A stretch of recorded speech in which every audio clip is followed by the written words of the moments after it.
Thanks for joining me for the second part of the Google Resources Tour. We've already talked a little bit about searching for cases and articles on Google Scholar, but let's talk about making those searches more effective. Go up to Settings, and on the left side you see something that says Library Links. This allows you to tell Google which libraries you have memberships with so that they can actually direct you to the resources at that library. I have New York Public Library checked. Just so you know, everyone who lives or works in the state of New York has access to a New York Public Library card. You should get one. They're fantastic. But I also have access to the Hofstra University libraries. Type in Hofstra. And I see that I can either choose the Gale Full Text Collection or just find articles at Hofstra. I'm going to choose both. I have access to both. I might as well. Now I'm going to go back to Google Scholar and run a search. I'm going to run a search for craft beer distribution.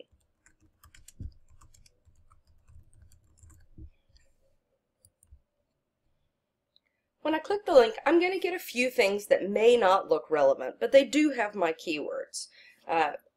It looks like items 1 and 3 are probably more scientific than I'm interested in. That said, item number 4, What's Brewing in the Old North State, an analysis of the beer distribution laws regulating North Carolina's craft breweries, that looks pretty interesting to me. If I click on the link itself, it actually takes me into Hein Online.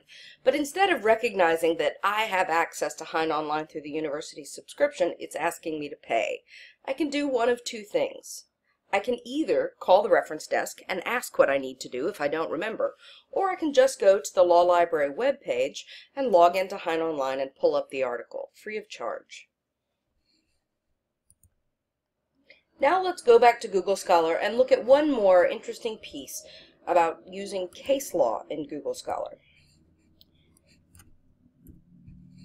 I'm going to click on case law, and I'm going to leave all of the courts open. I want to see beer, brewing, trademark. Click that. I'm going to go ahead and look at this second.